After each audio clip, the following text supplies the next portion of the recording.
Hi ಎಲ್ಲೋ ನಮಸ್ಕಾರ ನನ್ನ ಎಲ್ಲ YouTube family welcome back to my channel. ನಾನಿವತ್ತು ಇಲ್ಲಿ ಸಿಲ್ಕ್ ಥ್ರೆಡ್ ಬ್ಯಾಂಗಲ್ ಬೇಸಿಕ್ ಹೇಗೆ ಮಾಡೋದು, ಹೇಗೆ ಎಳೆಗಳನ್ನ ತೊಗೊಳ್ಳೋದು ಅಂತ ತೋರಿಸ್ಕೊಡ್ತಾ ಇದ್ದೀನಿ. ಬನ್ನಿ ನೋಡೋಣ. ಫಸ್ಟಿಗೆ ಇಲ್ಲಿ ನಾನು ಒಂದು ಕಾರ್ಡ್ಬೋರ್ಡ್ ತೊಗೊಂಡಿದ್ದೀನಿ.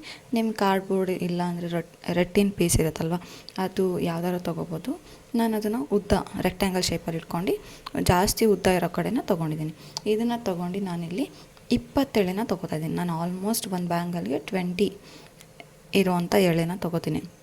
ಆವಾಗ ಅದು ದಪ್ಪಕ್ಕೆ ಚೆನ್ನಾಗಿ ಕಾಣಿಸುತ್ತೆ ಅಂತ ಅನ್ನೋ ಕಾರಣಕ್ಕಷ್ಟೇ. ಇವಾಗ 20 ಎಳೆನ ತೊಗೊಂಡಿದ್ದೀನಿ. ಈಗ ಸಿಲ್ಕ್ ಥ್ರೆಡ್ ಬ್ಯಾಂಗಲ್ನ ಹೇಗೆ ಫಿಕ್ಸ್ ಮಾಡೋದು ಅದು ಥ್ರೆಡ್ ಒಳಗೆ ಅಂತ ತೋರಿಸ್ಕೊಡ್ತಾಯಿದ್ದೀನಿ.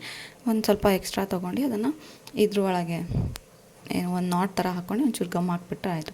ಎಲ್ಲೋ ಬಿಚ್ಚೋಗೋ ಚಾನ್ಸಸ್ ಏನೂ ಇರೋಲ್ಲ ಸಿಲ್ಕ್ ಥ್ರೆಡ್ಡಲ್ಲಿ. ಈಗ ನಾನು 20 ಎಳೆ ತೊಗೊಂಡಿದ್ದೀನಿ, ಅದನ್ನು ಈಕ್ವಲ್ ಆಗಿ ಒಂದು ಸೈಡನ್ನ ಕಟ್ ಮಾಡ್ಕೊತಾ ಇದ್ದೀನಿ. ಒಂದು ಸೈಡನ್ನ ಕಟ್ ಮಾಡ್ಕೊಂಡಿದ್ದಾದಮೇಲೆ ಆ ಸೈಡಲ್ಲಿ ಗಮ್ಮನ್ನು ಹಾಕಿ ಸ್ಟಿಕ್ ಮಾಡ್ಕೊತಾ ಇದ್ದೀನಿ. ಈಗ ನಾನು ಒಂದು ಬ್ಯಾಂಗಲ್ನ ತೊಗೊಂಡು ಅದಕ್ಕೆ ಬ್ಯಾಕ್ ಸೈಡಲ್ಲಿ ನಾವು ಗಮ್ ಹಾಕ್ತಾಯಿದ್ದೀನಿ. ಹಾಗೆ ನಾವು ಏನು ಸಿಲ್ಕ್ ಥ್ರೆಡ್ಡಿಗೆ ಗಮ್ನ ಸ್ಟಿಕ್ ಮಾಡಿದ್ವಲ್ಲ ಆ ಸೈಡನ್ನು ಅಲ್ಲಿ ನಾನು ಸ್ಟಿಕ್ ಮಾಡ್ತಾಯಿದ್ದೀನಿ ಬ್ಯಾಂಗಲ್ ಬ್ಯಾಕಲ್ಲಿ. ಈಗ ನಾನು ನೀಟಾಗಿ ನೋಡ್ತಾ ಇರ್ಬೋದು ಹೇಗೆ ದಪ್ಪ ಅಂದರೆ ತುಂಬ ಎಕ್ಸ್ಪೆಂಡ್ ಮಾಡ್ಕೊತಾ ಇಲ್ಲ. ಸಿಲ್ಕ್ ಥ್ರೆಡ್ನ ಸ್ವಲ್ಪ ದಪ್ಪನೇ ಇರೋ ಥರ ಪಕ್ಕದಲ್ಲೇ ಆದಷ್ಟು ಪಕ್ಕದಲ್ಲೇ ಅದನ್ನು ಪ್ಲೇಸ್ ಮಾಡ್ಕೊತ ಹೋಗ್ತಾಯಿದ್ದೀನಿ. ನೀವು ನೋಡ್ತಾ ಇರ್ಬೋದು ಹೇಗೆ ಅಂತ. ಆವಾಗ ನಿಮಗೆ ಎಲ್ಲೂ ಕೂಡ ಬ್ಲ್ಯಾಕ್ ಅಂದರೆ ಬಳೆ ಕಲರ್ ಇರ್ಬೋದು ಅಥವಾ ತುಂಬ ಎಕ್ಸ್ಪ್ಯಾಂಡ್ ಮಾಡಿದಾಗ ಆಗುತ್ತಲ್ಲ, ಒಂದು ಬೇರೆ ಅಂದರೆ ದೂರ ಅಥವಾ ದಾರ ಹೊರಗಿಂದ ಕಾಣಿಸೋ ಥರ ಆ ಥರ ಎಲ್ಲ ಏನೂ ಆಗೋದಿಲ್ಲ. ನೀವು ಪಕ್ಕನೇ ದಪ್ಪಗೆ ಹಾಕ್ಕೊತಾ ಬಂದರೆ ಎಷ್ಟು ಕ್ಲಿಯರಾಗಿ ಎಷ್ಟು ಚೆನ್ನಾಗಿ ಬರುತ್ತೆ.